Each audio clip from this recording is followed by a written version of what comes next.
नमस्कार दोस्तों, आज मैं फिर हाजिर हूँ एक नए वीडियो के साथ आपके अपने channel Astro Gemini the Cosmic Healer में। आज आपके सामने एक ऐसा हाथ लिया है जहाँ पर व्यक्ति को काफ़ी ज़्यादा संघर्ष देखना पड़ रहा है।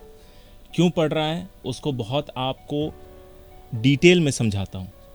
सबसे पहले इस हाथ को देखें, इसमें देखिए जीवन रेखा बहुत स्पष्ट रूप से इस तरह से बनी हुई है। जीवन रेखा में कोई भी बहुत बड़ी दिक्कत नहीं है। स्वास्थ्य के हिसाब से ये व्यक्ति ठीक ठाक रहेगा और काफ़ी अच्छा ही करेगा। परिश्रम करने में भी ये व्यक्ति माहिर है और अपने जन्म स्थान से जितनी दूर जाएगा उसको उतनी ज़्यादा तरक्की मिलेगी। इस हाथ में जो भाग्य रेखा है उसकी शुरुआत यहाँ से होते हुए यहाँ पर रुक गई है, फिर उससे एक शाखा निकल के फिर एक भाग्य रेखा यहाँ से शुरू होते हुए इसकी दूरी यहाँ तक गई है।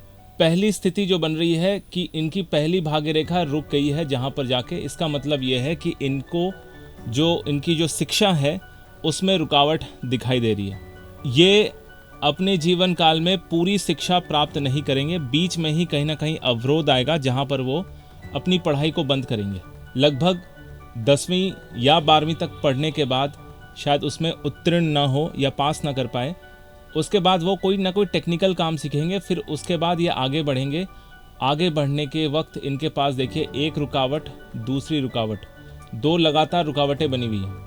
रुकावटों के साथ भी ये व्यक्ति आगे बढ़ता जाएगा।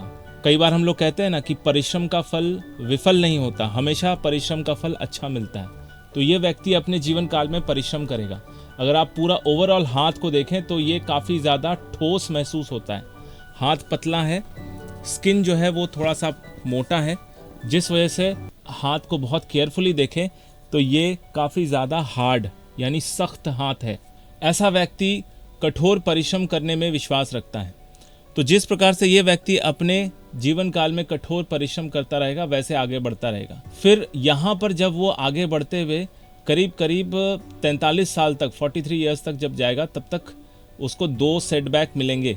उसमें फिर तीसरी बार वो अपना लाइन या जो वर्क फील्ड है जहाँ पर वो काम कर रहा है, जिस भी ट्रेड में वो काम कर रहा है, उसको वो छोड़कर कोई दूसरा ट्रेड या दूसरा काम शुरू करेगा जो आगे यहाँ तक जाएगी।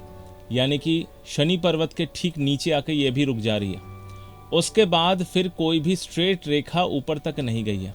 अगर आप थोड़ा सा जूम करके देखें तो यहाँ पर एक पतली सी शाखा बनते हुए ये भी जाके शनि पर्वत के ठीक नीचे रुकी हुई है और यहाँ पर आके ऐसा ब्लॉक यानी क्लोज हो रहा है। यानी ये व्यक्ति अपने अंतिम जीवन में कोई ना कोई ऐसा सेटबैक देखेगा जहाँ पर उसको प्रॉब्लम आएगी, स्पेशली उसके रोजगार से रिलेटेड।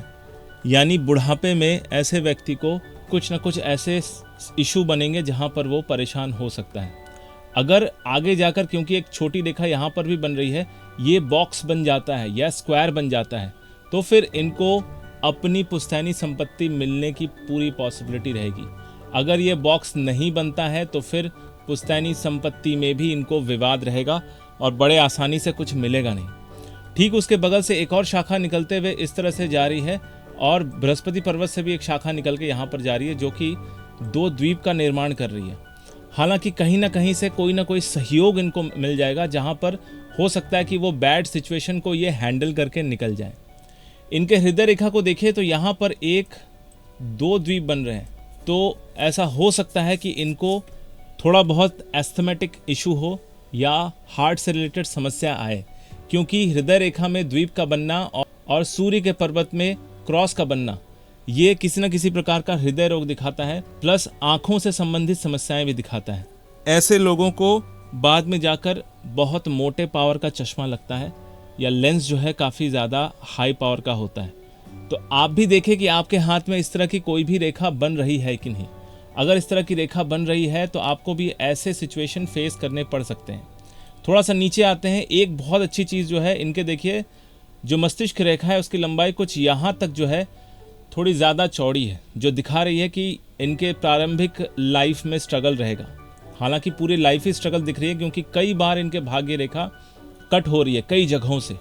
अगर ये अपना काम सही ढंग से करेंगे और प्रॉपरली मैनेज करना जान लेंगे तो इनको समस्याएं कम होंगी, क्योंकि मस्तिष्क रेखा की लंबाई काफ़ी ज़्यादा होते हुए यहाँ पर चंद्र पर्वत और मंगल पर्वत के बीच में जाके ख़त्म हो रही है। तो ऐसा व्यक्ति अपनी बुद्धि बल का प्रयोग करके काफ़ी उन्नति कर सकता है। प्लस यहाँ पर देखिए एक अंकुश का निशान है, या फिर ऐसा समझ लीजिए कि ये ध्वज का भी निशान बन रहा है, जो ये बता रहा है कि कहीं ना कहीं अगर ये अपने दिमाग का इस्तेमाल अच्छे से करते हैं, समझदारी से अपने लाइफ को बिताते हैं, अपने इन्वेस्टमेंट्स को प्रॉपर जगह पे करते हैं, बिल्कुल सिक्स सेंस के साथ। मैं ऐसा नहीं कहूँगा कि किसी के भी बात पर भरोसा करके करें, क्योंकि जैसे ही ये किसी पे भी भरोसा करेंगे इनको नुकसान होगा। इसलिए बेटर है कि अगर ये अपने बुद्धि का प्रयोग करें तो इनको जीवन में सक्सेस मिलेगा, चाहे वो कितनी भी कठिनाइयाँ क्यों ना हो, इनको आगे जाकर सक्सेस मिलेगा। बस एक ही चीज़ का बहुत ज़्यादा ध्यान रखना है, जब भी कोई भी प्रॉपर्टी वगैरह खरीदें तो बहुत भरोसेमंद व्यक्ति के साथ ही काम करें, या फिर अपने हाथ से अपने पेपर्स को चेक करके ही इन्वेस्टमेंट करें, क्योंकि इनके लाइफ में एक प्रॉपर्टी को लेकर धोखाधड़ी हो सकती है। इसलिए थोड़ा सा सावधान रहना भी इनको ज़रूरी है। हालांकि बाकी जो पर्वत है वो लगभग ठीक ठाक है। बृहस्पति का पर्वत थोड़ा बाहर की ओर इस तरह से झुका हुआ है, जो कि ये इंडिकेट कर रहा है कहीं ना कहीं लैक ऑफ नॉलेज भी ये कुछ ऐसे काम कर लेंगे जिस वजह से इनको नुकसान उठाना पड़ सकता है। अगर ये किसी एक्सपीरियंस इंसान से कोई भी मेजर डिसीजन लेने से पहले उनसे डिस्कस करके डिसीजन लें तो शायद अपने दुर्भाग्य से ये बच सकते हैं। तो आपको मेरा वीडियो कैसा लगा कमेंट करके ज़रूर बताइए। अगर अच्छा लगा तो लाइक कीजिए, दोस्तों के साथ शेयर कीजिए। अगर आप मेरे चैनल पर नए हैं तो सब्सक्राइब करना बिल्कुल ना भूलें। मेरा ये वीडियो देखने के लिए आपका बहुत बहुत धन्यवाद।